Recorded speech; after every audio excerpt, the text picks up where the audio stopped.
I pledge allegiance to the flag of the United States of America and to the republic for which it stands, one nation, under God, indivisible, with liberty and justice for all.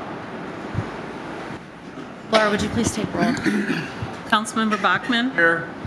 Councilmember Smith. Here. Councilmember Lundberg. Here. Mayor Sullivan. Here. Councilmember Pratt. Here. Mayor Pro Tem Grabowski. here. Councilmember Martin Pontiac. Here. City Manager. Here. City Attorney. Here.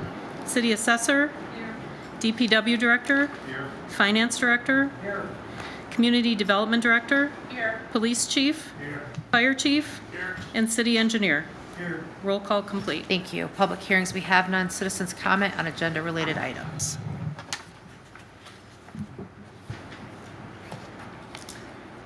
Ready? Okay. Consent agenda. All agenda items marked with an asterisk are considered by the city manager to be routine matters. Prior to approval, any member of council may have an item removed and taken up during the regular portion of this meeting. Items include approval of minutes, cash balances, revenue and expenses, consideration of Chalk the Walk and Have a Talk event, consideration of 2024 Manistee National Forest Festival, consideration of Manistee Arts and Crafts Show. At this time, council could take action to approve the consent agenda as presented. Is there a motion? I'll make that motion. I'll second. Second. Laura, would you please take roll? Councilmember Martin Pontiac. Yes. Mayor Pro Tem Grabowski. Yes. Councilmember Pratt. Yes. Mayor Sullivan. Yes.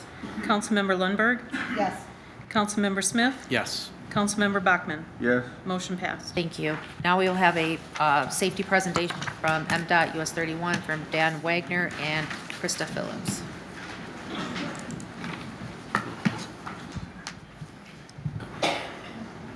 Good evening. I'm Dan Wagner. I'm the Traverse City Transportation Service Center Manager with MDOT. We were here a short while ago, and Krista Phillips, our operations engineer, is going to give you a brief overview on the project that we have coming up. Sir, could you, I'm having trouble, yeah.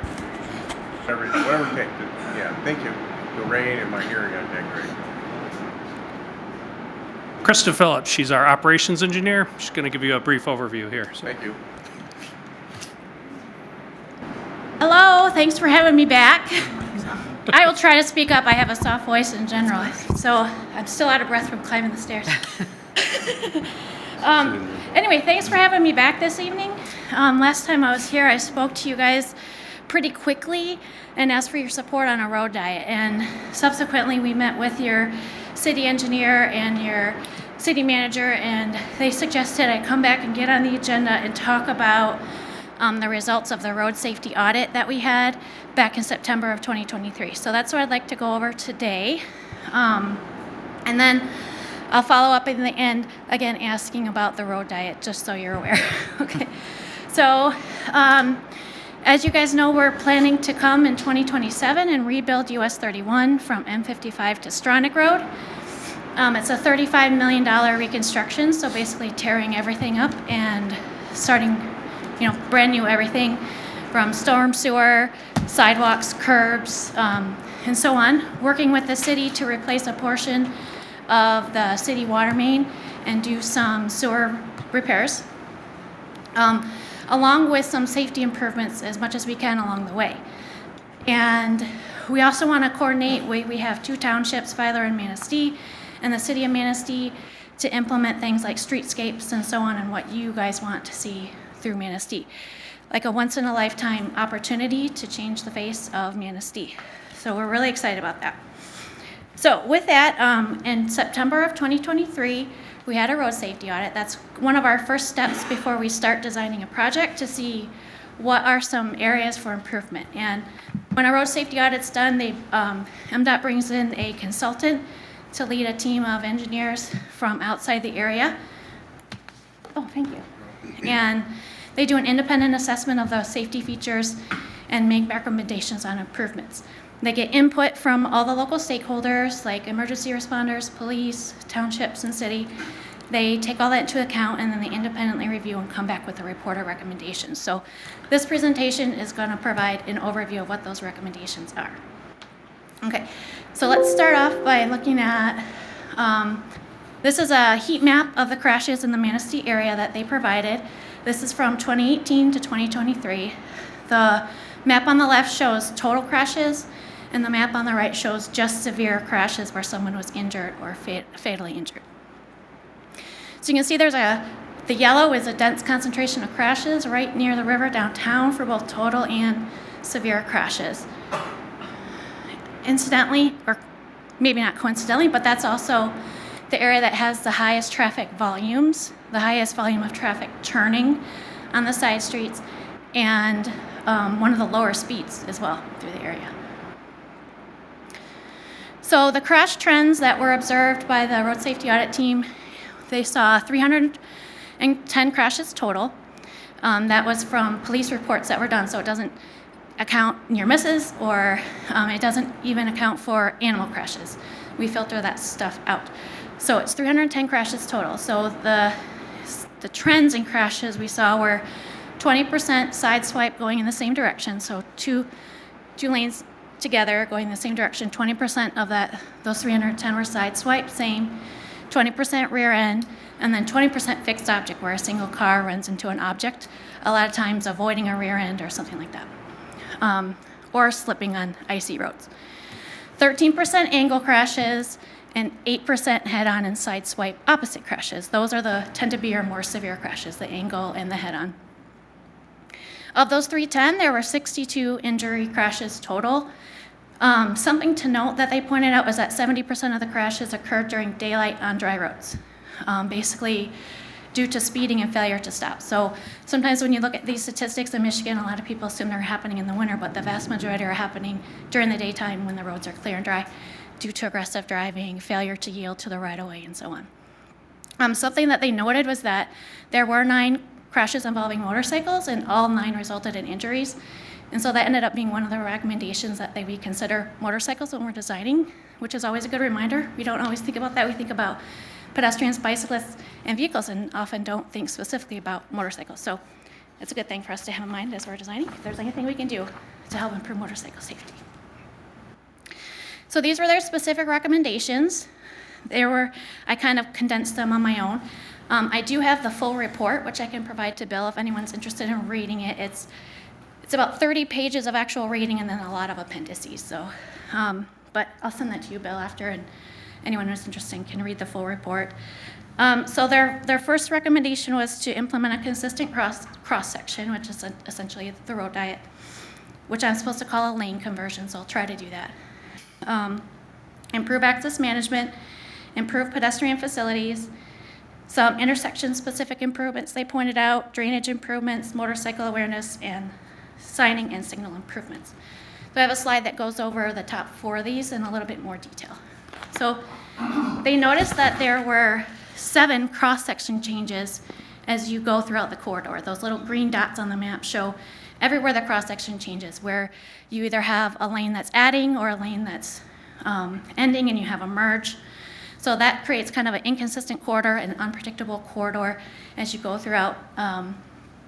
And so that leads to, so basically when you have 4 or 5 narrow lanes and speed differentials within those lanes with someone passing, maybe someone slowing down to turn in the passing lane, maybe someone slowing down to turn and people are going around them. So all those speed differentials plus the curves plus inconsistent cross-section leads to a high number of crashes.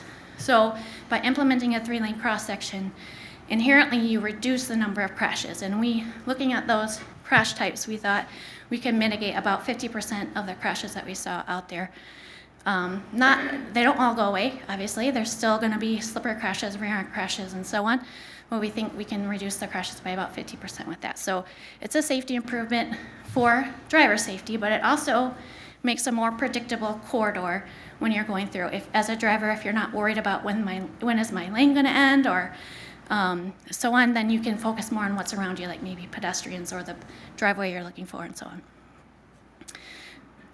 It improves non-motorist safety with a 3-lane cross-section, the crosswalks get shorter, and there's a potential to incorporate pedestrian refuge islands into that center left turn lane, which will be created in certain areas, and it slows, steadies, and calms traffic down.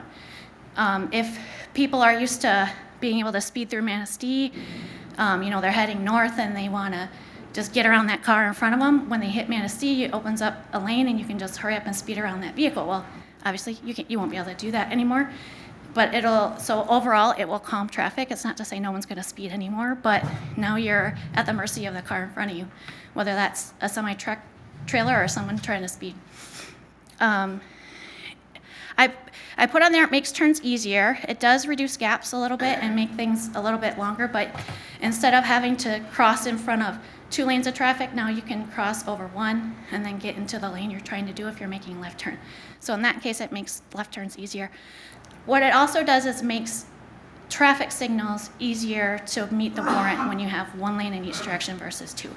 So I see as a result of this, maybe not right away, but we are going to study it with the project. But if certain intersections don't meet warrants in the future, they probably are more likely to meet traffic signal warrants, and that will create more gaps in the corridor too for turning. The major downside, well, it's not really that major in my opinion, but it's just sometimes what kills a lane conversion is that it does add some delay. So people who are used to trying to get through town as fast as possible won't be able to do that anymore. When we looked at an operational analysis of it, we saw a very negligible difference in time on 31 from one end to the other. Assuming that people are going the speed limit, it shouldn't take you that much longer. Turning off a side street is probably going to right away take about an extra 10 seconds to make a turn. And then over time, that will increase slowly. So 10 seconds is not a lot for all the safety benefits that it incurs because of that. And maybe, I mean, from some people we heard in the road safety audit, speed is something that you're concerned about on the corridor, and this is definitely something that helps with speed. Okay, so that's that. I'll come back to that at the end too. The next recommendation was to improve access management. There was an existing 2024 Manistee County US 31 corridor management plan that we were able to reference with this. Had some really good suggestions. So with this project, what our goal is going to be is this is the best time to look at driveways and see maybe a 100-foot driveway is not the best use of space. We want to make sure that it's designed according to standards, and that if there's extra driveways, we can reduce them. And of course, that's a conversation between each and every property owner, driveway owner that we have. Our plan is to look at the ones we would recommend either right sizing, like narrowing up, or closing, and talk with the city or the townships about it first, get their opinion, and then approach the property owner to have discussions. If the property owner says, no, we're not going to do it, then that's as far as we go in most cases. So, but it's the right time to do those kinds of things. This map shows driveway density, which you can see is pretty dense in the Manistee Township area. So we may focus a lot of our efforts on that, but we'll look at the whole corridor. The next recommendation was to improve pedestrian facilities. So being kind of mindful of what gets planted so it's easy to maintain the shrubbery and everything to make sure we have a clear path on our sidewalks, but also the crossing lengths. There's a picture of a really stupendously long crosswalk. I think that's down by 9th Street, if I remember correctly. No, can't be 9th. No, okay, thank you. Improving sidewalk connectivity, basically from end to end of the corridor. The city has some pretty good connectivity, but there are some areas that could use some improvements. And of course, ADA accessibility needs to be across the board, and that will happen with this project. And also we want to look at all the crossing locations, including which ones are designated as school crossings, and make sure that's where we want them, and we'll work with your staff to do that. But that's going to happen along the way. It's not, urgent to look at those things. We still have like about 1.5 years to design. So. Speaking of crossings, there's been talk for 100 years about putting a traffic light at 8th and 31. Will that be something you'll study? Sure. Yeah, we can study that. I'm not sure if anyone has brought up 8th yet. There's been discussion forever trying to get a light at that intersection. Okay. Kids cross for school and it's a busy, come there on the curve. Oh, that's the school one. Okay. You'd at least look at that. Yeah. We appreciate that concern. Yep, we will do that. That comes as part of so if, as part of MDOT's, we have checklists that we have to go through for road diets, and one of those That things. checklist in the What's past. that? We failed that checklist in the past. Oh, really? So, yeah, we've asked, we never really passed muster, but I'd like you to look at it again on doing this project. Okay. Thank you. Good, yeah. Yeah, so we have to look at every intersection for our operational analysis to make sure it's going to work traffic-wise. We've done like the throughput delay analysis, and that works. We haven't studied every single intersection yet because we need to get individual counts at each intersection. And we have to wait for that darn bridge to open up before we do that. So, okay. The next recommendation was intersection specific. They really focused in at Memorial Drive, and they had a couple of recommendations that we would have to come to the city for your approval on. Basically, they're concerned about the skew and signal visibility from traffic on Memorial Drive trying to make a left onto US 31. You have a picture there. It shows you can't really see the traffic signal from where you're at on Memorial Drive, and so there's risk there of, I guess, turning into an open bridge, which I haven't seen evidence of a crash with that occurring. I guess it's a risk though, but their recommendation is to make Memorial Drive one-way westbound, and if we're able to do a 3-lane section, you could put a left turn lane there and then allow left turns onto Memorial Drive. So that's something to kind of put a little bug in your brain to start thinking about. We'll probably come back to you at a future date and give you some operational data and see if that's something that you're interested in doing. We wouldn't do that without your blessing. They also recommended cul-de-sacing Taylor Street. And right now, I don't have a good idea of what impact that would be. I don't even know if I brought that up with Bill or Jeff yet even. So this is just something that came in the report. So I don't want you to see it as a surprise if you do decide to read the report and say, hey, why didn't you mention that? So it's something that we might be looking at. And then they recommended reviewing all side street sight distances to look at if there's encroachments or things that can be removed to improve sight distance at every intersection. So we'll be doing that as well. So the first 4 had a specific slide. The last 3 I'm just going to talk about in general. So drainage improvements are going to happen. We're replacing the entire storm drain system. It's probably a good time to go check on that right now, see how it's working. And we know it's not the best. We know we have a lot of work to do on drainage. And so for one, I mean, of all the many improvements we're going to get from this project, that's probably one of the ones I'm most excited about because I'm in charge of maintenance.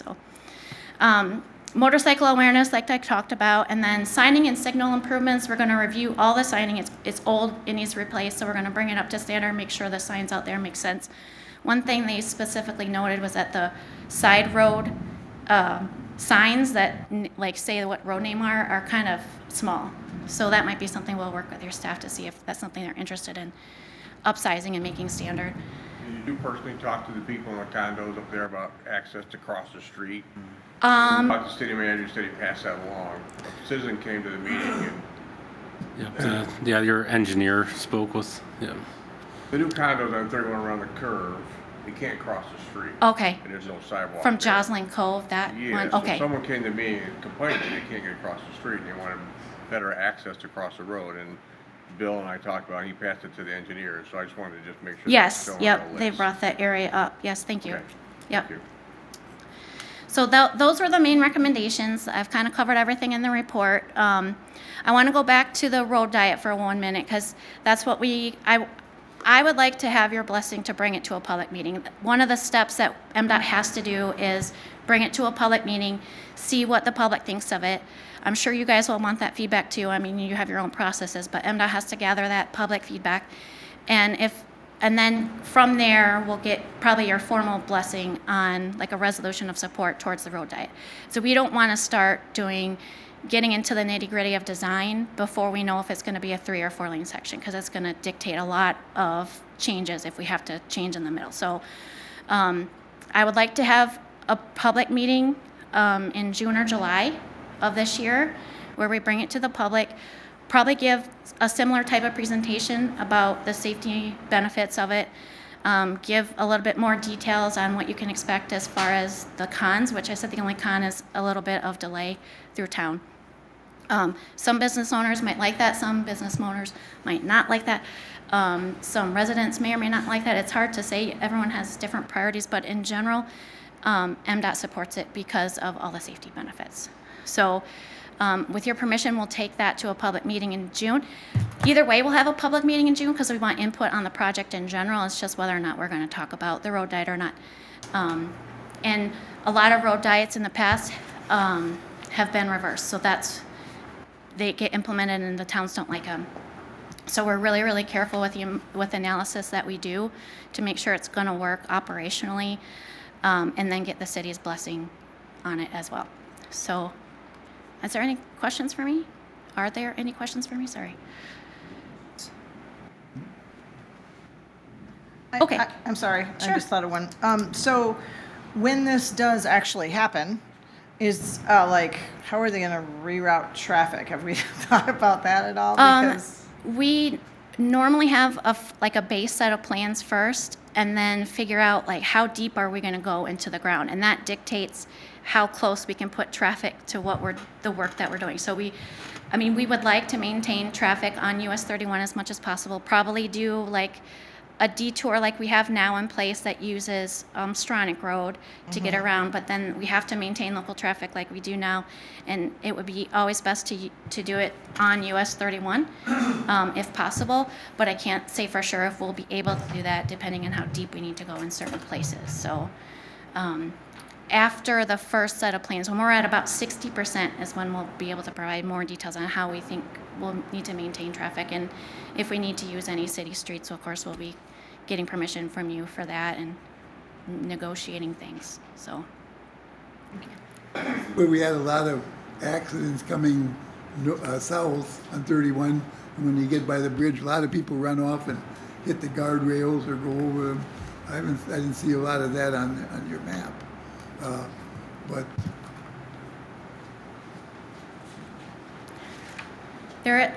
The hot spot in the map is right by the bridge, right by Right. the river. Yeah, I think it's the tight 4 lanes there.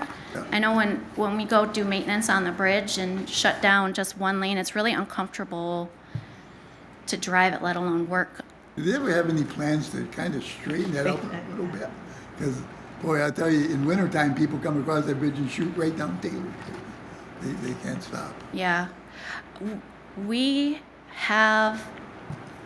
don't have a ton of right-of-way.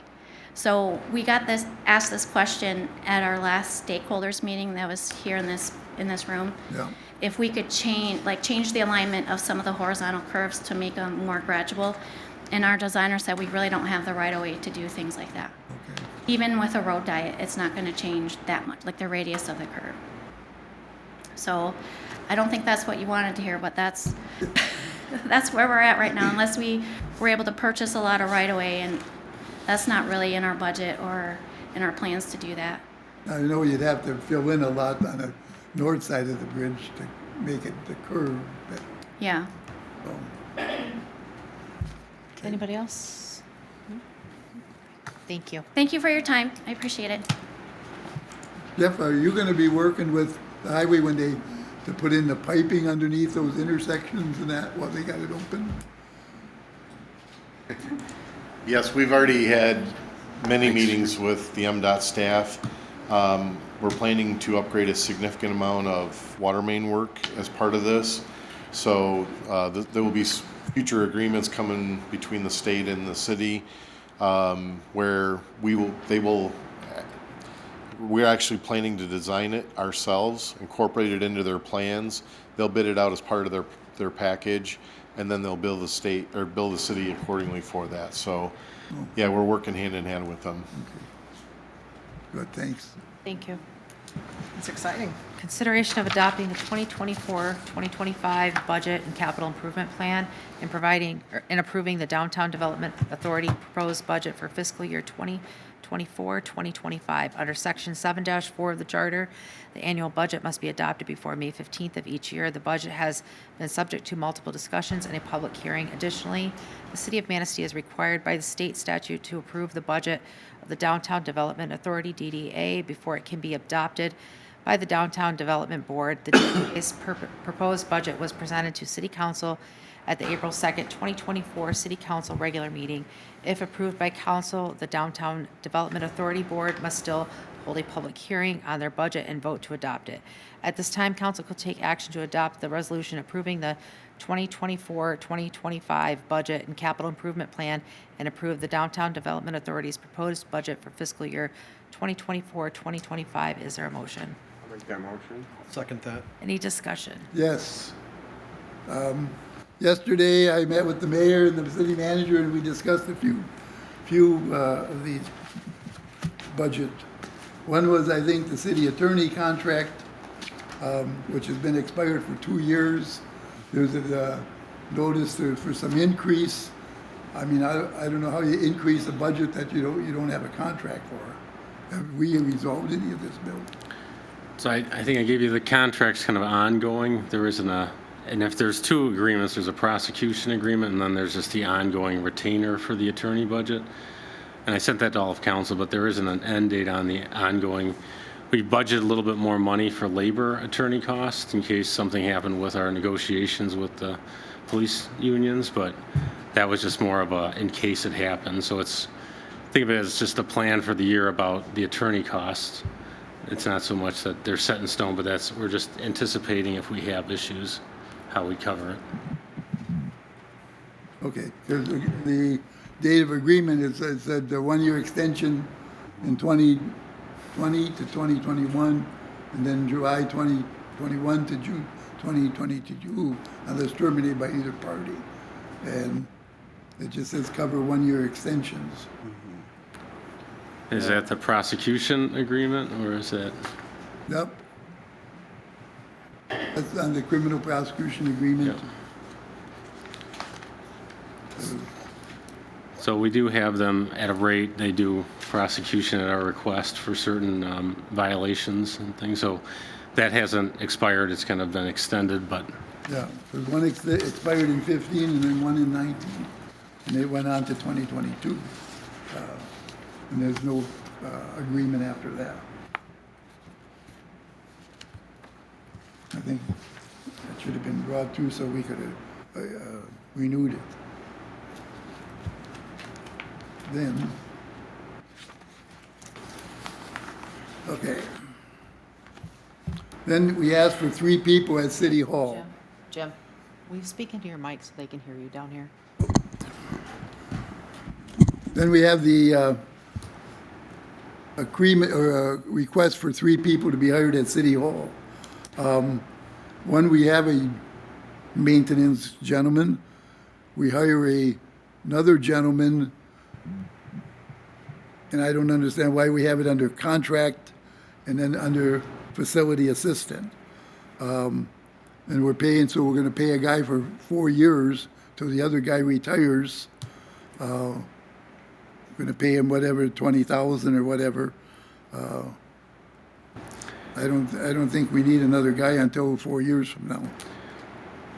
So if I may, these hires are part-timers, so we're not kind of fully invested at this point to full-time with medical benefits and retirement and things like that. So this is kind of a low-risk way to have a person who's provided a lot of value in updating things around the utility, the buildings around town. So I think in general, he's done $20,000 worth of contract work the last year. We felt he's been valuable, so we wanted to bring him on part-time. Was he a contract employee then, or No, he'd be a part-time employee for the city.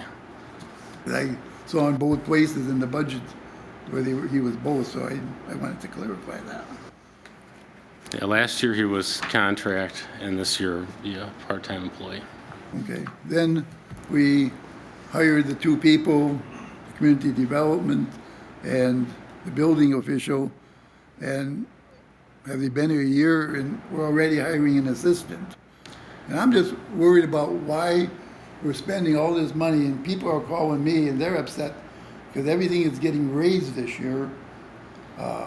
And a lot of people are saying with people laid off, they don't have money, you have a senior citizen area, how we can keep affording the raising these bills. If you look at the budget, it's going up. So if I may on that one, council member, so if you remember, the safe build contract was going to go up substantially, so we had to terminate that, or they actually, because we didn't do the rate increase, they terminated. We had a notice from the county for planning, and they wanted to raise our rates 40%, and we had notice from them, so we decided to bring it in-house.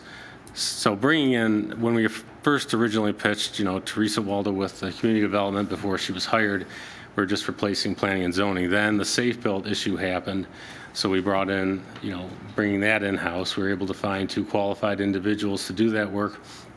We also then received a $500,000 community development grant for the CHILL grant to do house rehabilitation, which is the first time we're going to be doing home rehab I think for decades in the city of Manistee.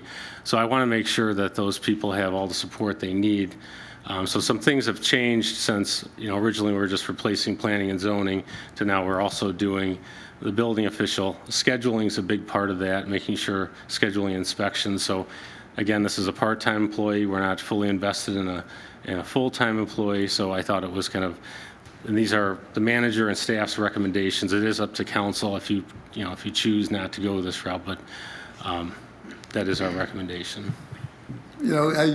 I don't mind the gentleman coming into, we're under blight to work with the police and that because, we have a lot of blight. As you noticed, the last meeting I had, I talked about blight. The lady got up right behind me. She talked about blight.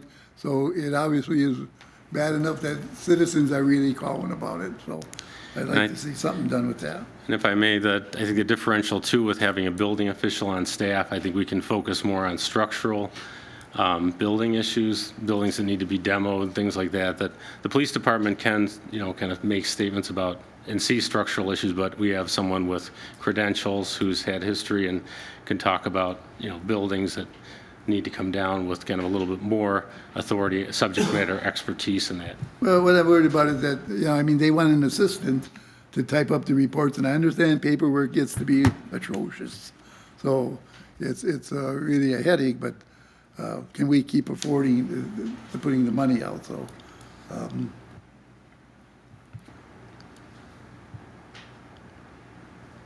okay, I think Ed can answer this.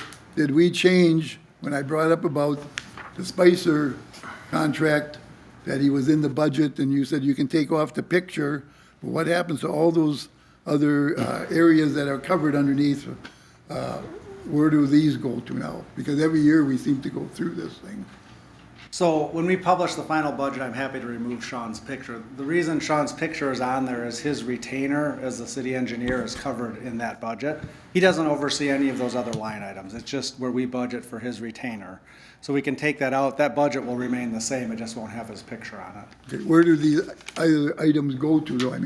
Is it They don't go anywhere. There's a department in the general fund called General, which is Yep. kind of a catch-all for different items that don't really fall under one of the other departments. For example, streetlights, I think you pointed out. And that's where we pay the retainer for Sean, or for Spicer Group. Most of the other engineering expenses are recorded either in the street funds or the utility funds. Okay. I just wanted to bring it up to everybody.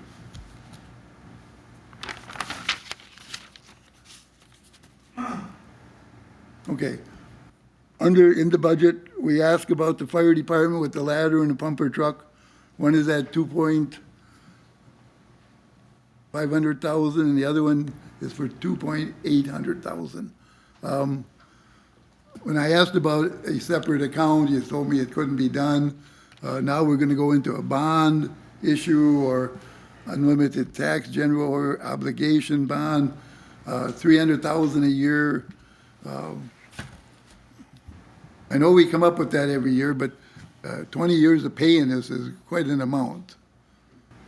So I just want to bring it up to you because people are bringing it up to me, and then I disagree with the street signs, Jeff. I know you want them, but to have 20,000 for 5 years, which 100,000, to pay for these logo streets, and many people have told me, big cities, a lot of them don't have the logos.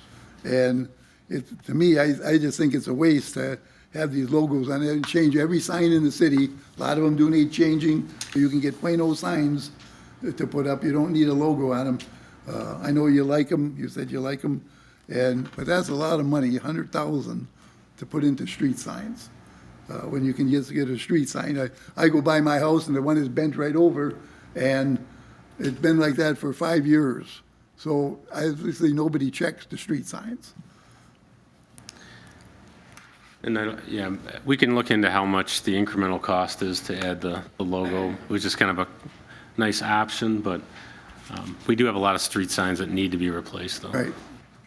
Yeah, I think the logo portion was, if I remember, about $5 a sign. So it's a very small upcharge to those. But overall, the plan is to upgrade all of the street signs. Well, So we've already I started agree 2 with you. projects. But, does it cost 100,000 for the whole city?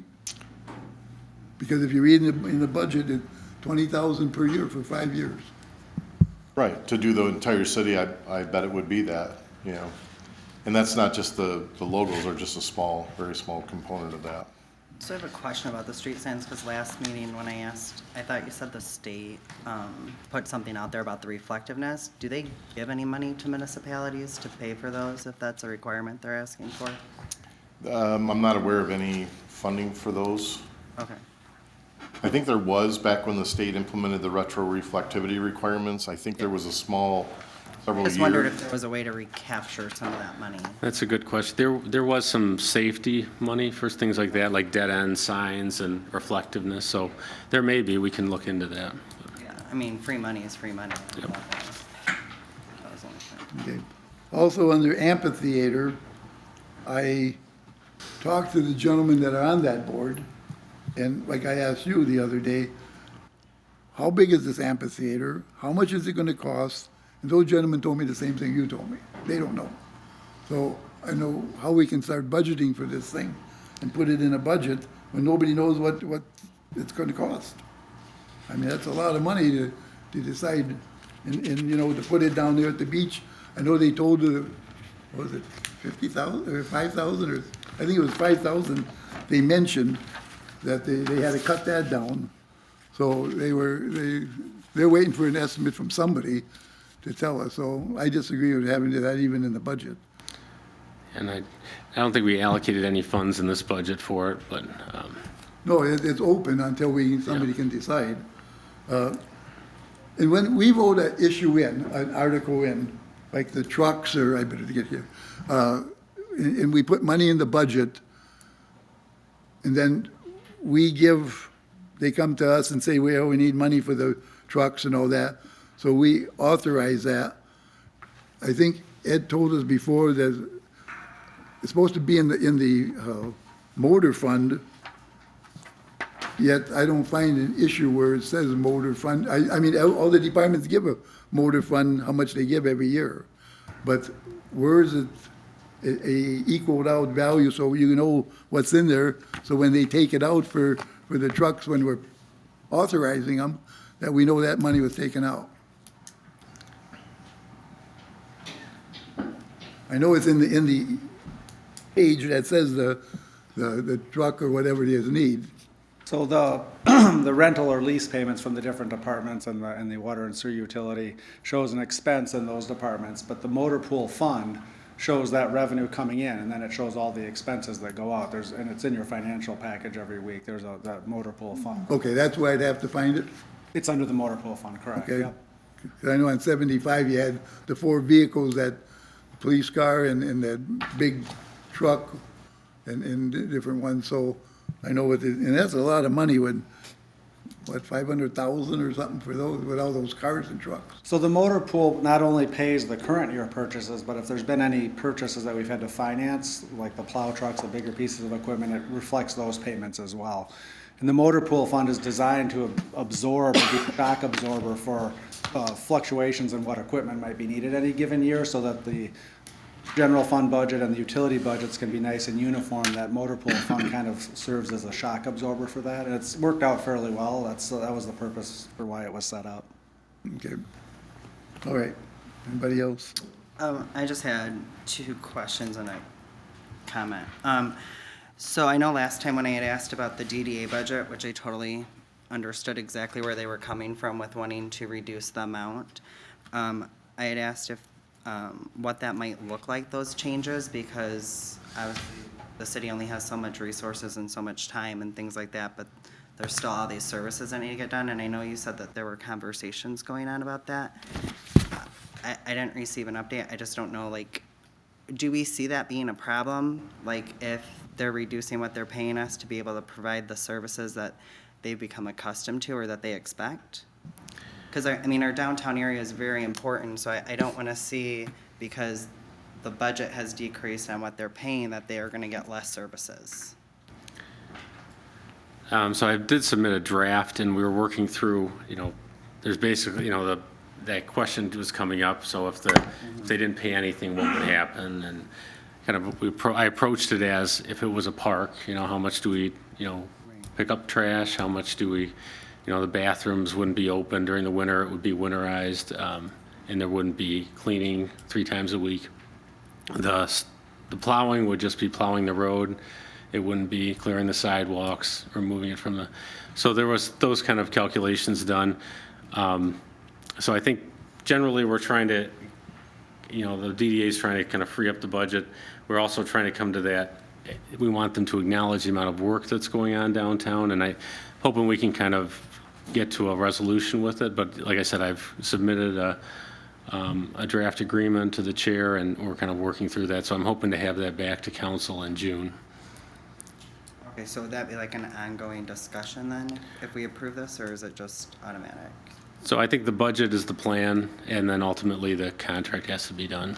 So this is kind of one of the steps. Right, but I Yep. guess like, once we see that draft, if it comes back from the DDA chair, if there's questions from council, we could have a discussion on that? It's going to ultimately have to be approved by council. Yeah, so yes, you will. Okay, I had a couple people reach out, and I just wanted to double check on this. Since we took in, or took over, being the fiduciary for Sleigh Bell, how much money are we contributing? Are we not contributing any money to Sleigh Bell as the city of Manistee? So we set up a budget for expenditures for 20,000. So, and then you have revenue and expenditures. As far as straight up contributions at this time, that's just kind of, it's supposed to be an in and out. It may come down to, at the end, there needs to be a gap filled. So I don't have that at this point about, there's still kind of, booking, the horses and things like that. So at this point, we're facilitating any expenditures that have to happen. The sponsorships are coming in, but I don't have until probably up to the date of Sleigh Bell, I'm not going to have that reconciliation. I can have some updates for council if they want. We're like front loading the 20,000? Right, council approved that was one of the ad hoc committee's recommendations, and I brought that to council for Okay. approval. But I guess my concern on that, because it's always been based off of sponsorships in the past, which I don't see changing, I'm just saying, like, is this a one-year thing, or is that gonna be every year we're gonna be expected to front load that $20,000? It might be an every year thing, but I mean, that's ultimately part of the budget as well. Okay. And then my only comment on the attorney thing, well, I brought up those contracts while you were talking, and the one I see expired in 2015, it doesn't say, like, sometimes it'll say a clause, like if it expires, it continues. I don't see that. The prosecution one, it looks like it expired in '22. If we approve this and council decides to go in a different direction with legal, since both of those contracts are kind of outdated, how does that work? Are we paying monthly payments, or are we like if we approve this budget, are we locked into having the legal services for a year? So I would say the budget is a plan for the year. There's still, with contracts, you have to give a notice. Yep. So you're not locked in, just you have a plan for the year to spend this amount of money for attorney. Any changes might affect the budget, and then there'd have to be changes after that. But Right, but the one point that I'm a little confused on is typically if a contract expires, you don't typically pay more money for that contracted service unless it's agreed upon. Like, usually you get a new contract if the rate's gonna increase or something like that. Typically, it might stay at the same. So when we're seeing a $6,000 increase, which I understand in the grand scheme of things is not even a drop in the city bucket for the budget, I guess my concern is, like, I asked a year ago where we were at with legal and getting a copy of the contract, and then we had to ask twice as a council before we got it. So I was a little disappointed to find out that those contracts had expired. I mean, yes, they're still holding in place because we haven't hired a new city attorney, but in all the grand scheme of things, a new contract should have been presented, or there should have been a discussion. In my opinion. okay. Anybody else? Laura, would you please take roll? Councilmember Smith? Yes. Councilmember Lundberg? Yes. Councilmember Bachmann? Yes. Mayor Pro Tem Grabowski? No, Councilmember Pratt? No. Mayor Sullivan? Yes. Councilmember Martin Pontiac? Yes. Motion passed. Thank you. Consideration of applying for a grant from the Manistee County Community Foundation. The Department of Public Works is requesting authorization to submit a $4,000 grant request to the Manistee County Community Foundation to purchase and install a new basketball hoop at Fifth Avenue Beach. The total project cost is $5,457 with a balance provided from the Parks Operation Fund. At this time, council could take action to authorize a grant submission to the Manistee County Community Foundation for the purpose of a basketball hoop at Fifth Avenue Beach. Is there a motion? I'll make the motion. Second. Any discussion? I do have a question. Jeff, this has come up a lot at the parks meetings. So I know there's been talk about basketball hoops, some missing backboards, that. What would this additional basketball or new basketball hoop, what would that look like in the grand scheme? So we have a lot of trouble with conventional basketball hoops and backboards surviving the public use.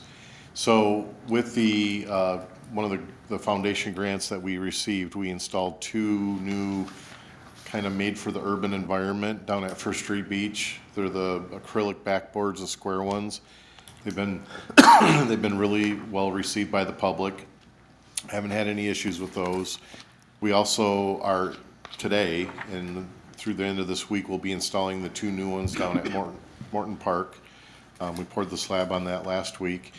And then this would buy that same exact model and replace the one that's at Fifth Avenue that's probably been destroyed 4 or 5 times in the past 6-7 years. So it would just be an upgrade. Oh, thank you. Thank you. Anybody else? Laura, would you please take roll? Councilmember Lundberg. Yes. Mayor Sullivan. Yes. Councilmember Bachmann. Yes.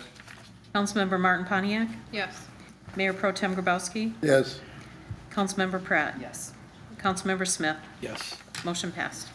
Consideration of ordinance 24-06 to amend Chapter 288 PEG Commission of the City of Manistee, Michigan Codified Ordinances. Ordinance 24-06 would amend Chapter 288 to reduce the commission size from 5 to 3 and change Filer Township's ability to appoint a member from 2 to 1. Making these changes would allow the PEG to have a meeting with a quorum of 2. As an ordinance, 2 separate readings are required. If this ordinance is introduced at this time, it could be adopted at the next regular meeting. At this time, council could take action to introduce ordinance 24-06, amending Chapter 288 PEG. Is there a motion? I'll make a motion. I'll second. Any discussion? Do we have 3 members Yeah. right now? We have 2 members right now, so they could hold a meeting. They're very committed members. They want, ever since the demolition at the school where the equipment was, they're trying to get a quote to get the equipment to put the public access back on. So they want to have a meeting, vote on it, move forward with setting that equipment back up. I have a question just kind of related to that with the PEG thing. Has there been any discussion, do you know, with like West Shore Community College of anybody who's going into that field, like communications or media or anything like that, to see if there might be some collaboration? I mean, I know at the high school level they do CTE classes, so it's different, but there might be a kid who's in CTE who would be interested in helping with that. Not that they could necessarily sit on that because of their age, but even at the college level, like with apprenticeships and that, like, because it just seems like you do have a core group that's pretty vested, but the numbers have kind of dwindled and just they might be able to offer some help. It might be some way to support that. I think that's a good idea. I know we've been advertising it for quite a while without any interest, so yeah, any ideas like that are helpful. Anybody else? Laura, would you please take roll? Councilmember Pratt. Yes. Mayor Pro Tem Grabowski. Yes. Councilmember Martin Pontiac. Yes. Mayor Sullivan. Yes. Councilmember Lundberg. Yes. Councilmember Bachmann. Yes. Councilmember Smith. Yes. Motion passed. Thank you. Consideration of amendment to the PEG Commission bylaws. The members of the PEG Commission are requesting the approval of amendments to their bylaws to reduce the commission size from 5 to 3 and change Filer Township's ability to appoint a member from 2 to 1. Making these changes would allow the PEG to have a meeting with a quorum of 2. At this time, council could take action to approve the proposed changes to the PEG Commission bylaws. Is there a motion? I'll make that motion. I'll second that. Any discussion? I just have a question. Can we amend the bylaws without the ordinance being changed first? Well, I get, part of the problem here is that they have the power to amend their own bylaws, but they don't have a quorum, and so Okay. they can't do it. They could maybe do it after the ordinance change, but we took a look at it and it looked like you would be able to modify the bylaws on your own, so it seemed that by doing the two, they're still not going to be able to have a quorum until the ordinance goes through. They would have the bylaws, but they wouldn't have the ordinance working for them until the next meeting, assuming you approve the ordinance change. So I don't really see any problem with doing it in this order. Okay, but like somebody couldn't, I'm not that I'm anticipating somebody would, but somebody from the public couldn't complain and then we did it wrong, right? I don't believe that they would be able to sort of act in any improper way, I suppose. Okay, Yeah. that was my only thing. Okay. Laura, would you please take roll? Mayor Pro Tem Grabowski, Yes. Councilmember Martin Pontiac, Yes. Councilmember Smith, Yes. Councilmember Bachmann, Yes. Councilmember Lundberg, Yes. Mayor Sullivan. Yes. Councilmember Pratt. Yes. Motion passed. Thank you. Consideration of authorizing election signage. The city clerk is requesting approval from city council to place necessary signage at the early voting site and election day precincts so that voters know where they are to vote during the 9 days of early voting on election day. There will be various types of signage, including feather flags. Section 2103 of the zoning ordinance identifies signs posted by governmental agencies as exempt signs. At this time, council could take action to adopt a resolution to authorize the city clerk to place all necessary signage for the purpose of notifying electors of early voting and election day for all future elections. Is there a motion? I'll make the motion. I'll second. Any discussion? Is there a backstory here? I've never seen this before. I mean, what's different this year from all the other elections? So we're using feather flags, and we have expanded to allow new businesses to use feather flags. So just with the history, the clerk was submitting for special activity permits to do them at elections. Ultimately, as the attorney and the clerk have pointed out, they are exempt, but I thought just to make a record of it, that it's going through a process approved by council to use these during elections. It's gone through a process that I appreciate the question. So we don't have to do this again next year. It's done. No, this is Okay. done at this point, Anybody else? assuming it passes. Laura, would you please take roll? Councilmember Martin Pontiac, Yes. Councilmember Bachmann, Yes. Councilmember Smith, Yes. Councilmember Lundberg, Yes. Mayor Sullivan. Yes. Councilmember Pratt. Yes. Mayor Pro Tem Grabowski. Yes. Motion passed. Thank you. Consideration of applications. City clerk has taken action to advertise vacancies on the Board of Review, Compensation Commission, Harbor Commission, Housing Commission, Pay Commission, Tree Commission, and Zoning Board of Appeals. Mayor and manager appointments require motion, second, and council voted support. Nominations for council appointments do not require a second. After all nominations are made, council votes on the nominees until one nominee receives a majority support. The following applications have been received: Compensation Commission, 2 vacancies, 1 term ending 9/30/25 and 1 term ending 9/30/28. Applicants must be registered voters in the city. Purpose to establish compensation for the city council members, mayoral appointment. I would like to nominate Linda Gamashchik, 365 4th Avenue, for the term ending 9/30/2025. Is there a motion? I'll make a motion. I'll second. Any discussion? Laura, would you please take roll? Sorry. Councilmember Bachmann, Yes. Councilmember Martin Pontiac, Yes.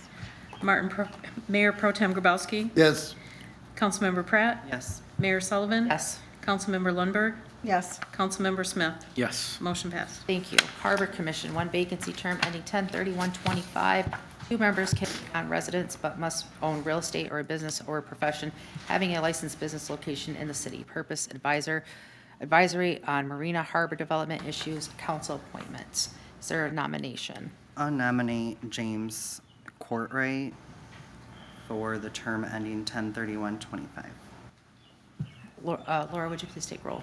Councilmember Smith, Yes. Councilmember Lundberg, Yes. Mayor Sullivan. Yes. Councilmember Pratt. Yes. Mayor Pro Tem Grabowski, Yes. Councilmember Martin Pontiac, Yes. Councilmember Bachmann. Yes. Motion passed. Thank you. Housing Commission, 1 vacancy, term ending 5/31/26. Purpose oversees senior low-income housing, mayoral appointment.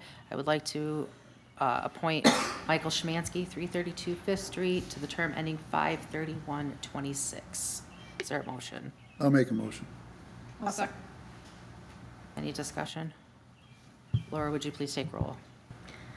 Councilmember Smith, Yes. Councilmember Bachmann, Yes. Councilmember Lundberg, Yes. Councilmember Martin Pontiac, Yes. Mayor Pro Tem Grabowski, Yes. Councilmember Pratt, Mayor Sullivan. Yes. Motion passed. Zoning Board of Appeals, 2 vacancies, 1 term ending 5/31/27, and 1 term alternate, and 1 term alternate member term ending 5/31/27. Terms begin 6/1/24. Applicants shall be representatives of the population distribution and of the various interests present in the city. Here's appeals to zoning, building issues, mayoral appointment. I would like to appoint Dennis Johnson, 464 Fifth Street, to the term ending 5/30, regular term ending 5/31/27. Is there a motion? I'll make a motion. Second. Any discussion? Laura, would you please take roll? Councilmember Lundberg, Yes. Mayor Sullivan, Yes. Councilmember Pratt, Yes. Councilmember Smith, Yes. Councilmember Bachmann, Yes. Mayor Pro Tem Grabowski, Yes. Councilmember Martin Pontiac. Yes. Motion passed. Thank you. Now we will have a report from our city assessor, Ms. Molly Whetstone.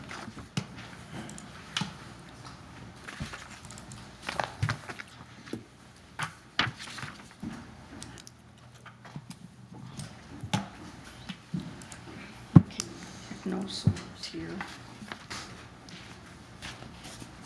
Good evening. Boy. Our taxable value this year, if you look across, we'll start there.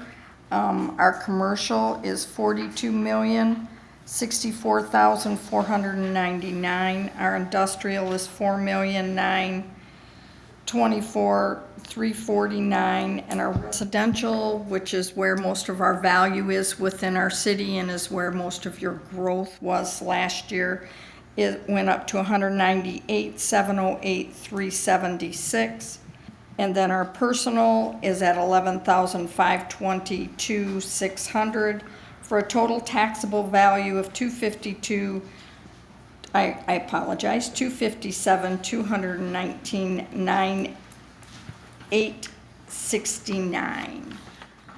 So that was the 5% consumer price index fueled that, along with all the uncappings that we had last year due to the robust real estate market. Molly, can we just change where you said 11,522,600? 7,522,600, I apologize. Personal is, that increase was due to the hotel that we put on the roll for the personal property this year. Oops. Back up. Our assessed value changed. Our overall assessed value changed to $367,119,300. That is due to our robust residential market, which is still a robust residential market. Our sales have petered down a little bit, but the values, scarcity increases the values, and the values are still high. Oops. March Board of Review, 2024 was a very slow year. We had 5 petitions for evaluations. We had 9 hardships, 0 veterans because of the change of the law. Veterans exemptions now come to me and I approve them and they immediately get granted. And then we had 3 personal properties that were filed late for a total of 17 petitions for the 2 days. It's pretty low all the years before that. Correct, but the veterans carried, the majority of them, the appeals were the veterans, and that's gone. Okay. Taxable value by class, your residential, which is 77% of our value in the city. Your personal is 4, your commercial is 17, and your industrial is 2. The industrial is a very small percentage of our value. Assessed value by class This is very interesting if you look at this, because your taxable value by class is 77, for your residential, and your residential assessed is at 78% of your value. So the residential portion is the majority of our value. 3% is our personal, 17% is commercial, and 2% is industrial. That is the end of my report. Thank you very much. Thanks, Mark. Thank you. Citizens' comment. This is an opportunity for citizens in attendance to comment on municipal services, activities, or areas of city involvement. Limited to 5 minutes. Letters submitted to council will not be publicly read.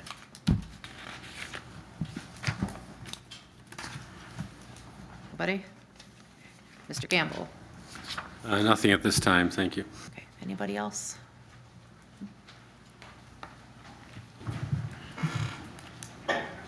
I'm aware that you received a lot of questions over the weekend about Trinity School. So I thought I would just publicly explain what happened there. Last Tuesday, when we were working on the softball field renovation, a gentleman stopped and said, I'm with Trinity Lutheran School, we're redoing our roof, and it's a flat roof, and there's a bunch of ballast stone that's available. We had a local landscaper that was gonna take it and use it for projects, and they backed out at the last minute, asked if we were interested. So Brandon and I went over there the next day on Wednesday, looked at the stone. It was on a tarp, it's on the north side of the building, and it's in the lawn. So we agreed that we absolutely could use that stone, but I wasn't willing to go into their grass and tear up their grass and have equipment running around. So talked to the contractor, gave my business card, said, I didn't know the gentleman's name from the school. So I said, can you, whoever the project manager from the school is, can you have him give me a call? And I was actually gonna tell him no. On Friday, this gentleman called and said, we actually have a lot more stone on the roof itself, and the contractor would be willing, if you just back the truck up to the school, they would load the truck over the weekend while they're doing that work, and then Monday morning we would pick it up and take it away. So for us, it was about 15 minutes of effort. About 2 or 3 years ago, when we re-roofed the wastewater treatment plant, we did the exact same thing. We saved money by keeping that stone and not having to dispose of it. We used that stone on various projects within the park system, quite a bit actually down at the city marina. So, and I had the day off Friday, so when I got the call and Brandon said, hey, if we back the truck up to the school, they can actually load it right from, and we have nothing to do with it. Just pick the truck up on Monday. I thought that was a good deal. It would save us some money, that we would use it in the future. I know it created some poor optics. That's pretty clear from everything that I've heard, so I apologize for that. But there was nothing nefarious. It was simply trying to save us some money and actually helping out the school and the church at the same time. So I apologize for the confusion. Thank you. Thank you for doing that, Jeff. Yep. Anybody else? Mr. Pratt? I just had a couple of questions. Jeff, I think it's a question for you, but I'm not sure. So sorry, I should stop you before you walked back. I've had a couple of residents that live around the corner of Spruce Street and Bryant. Like Okay. where you turn to go to Jefferson. Yep. There's that patch Yep. that's filled with gravel. Yep. When I've been out walking the dog, I actually had 2 people last week say, do you know when this is gonna get filled? Because I'm having to pick rocks out of my yard and my lawnmower's hitting them. And then the one gentleman that lives right on the corner is kind of concerned because there's some kids in the neighborhood that have mopeds, and he's like, sometimes they're like almost slipping on it. Yeah, I actually just the other day, or last week, noticed that and said, normally we cold patch those major streets. Yeah. So we can probably just remove the gravel and cold patch it. And then now that the budget's been approved, what I intend to do for our patch list this year is bid it out with the overlays, because we're having a lot of trouble getting contractors to bid on that stuff. Kind of sweeten the deal. but we can, on a temporary basis, we can cold patch that. Okay, I think they'd appreciate it. Sure. And then before you sit down, can we get a bridge update? The only reason I Yes. ask is for that newspaper article, and Yep. then I had people say, is it closed all summer? So we had a progress meeting last Tuesday. We had one this morning. They believe that the electrical work will be done by next Wednesday. And then they will be testing and calibrating and balancing through the remainder of next week. So that's pretty significant because it makes the bridge operational. And then they still have some other miscellaneous items to complete. But as of today, they are still set to open up 2 lanes of traffic before Memorial Day weekend. And they've been pretty consistent with that for the last 6 weeks, and that window's closing, so cross your fingers, but opportunity for delays is diminishing every day that goes by.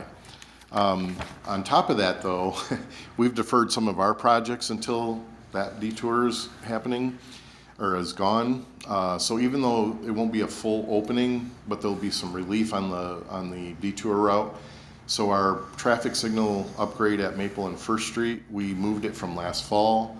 We tried to do it earlier this year. Now we've got it scheduled for that first week of June. I think it's June 2nd maybe, but that first full week. And we're trying to get it in the window between Memorial Day and 4th of July. It should be a 3-week project. The intersection will be open, but there will be some, at each quadrant, at each corner, there will be some construction work going on at each one, so they'll have to put some cones out and it'll narrow it up. I wouldn't do it with the detour in place, but with traffic going both places, I think it'll be okay. And we'll get that out of the way. And then I also have a broken water line to Maple Street Bridge. We've been actually bucketing water out of the river. And because the place where I need to fix it is right in the intersection of River and Maple. So we'll be fixing that at that time. We've got some trees, the last trees to cut down and trim on Washington Street. So yeah, I'm waiting for that to open up. Okay, thank you. Anything else, Wilma? Yep. What is happening with the harbor? So the Corps of Engineers had planned to dredge the Manistee Harbor this year. However, when I think it was April 29th or 19th, April 19th, something, mid-April, they went and did soundings this spring, and they found out that there's shoaling out off the north pier head that crosses almost completely over to the south breakwater. I've had a lot of people ask questions about this. So the Corps of Engineers dredges to a standard of low water datum, okay? So that's a elevation over time. It's what's expected the lowest Lake Michigan can get. And then they dredge a depth below that to ensure that if we're at the lowest level, the ships can still operate. So most of the harbor, most of the river is at -23. So that's at least 23 feet of water.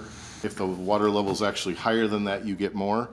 And then the inner harbor, kind of where First Street Boat Launch, then it drops to 24. And when you get out to the harbor itself, then it's 25, so that you've got more wave action that can make a difference. That area right now is shoaled from about 12 feet to about 21 feet according to the survey. So the shipping companies that come into Manistee Harbor, they've informed their customers on Manistee Lake that they will not bring barges or freighters into the harbor until it is dredged. Last week, the Corps of Engineers opened up bids, and Manistee was part of that package.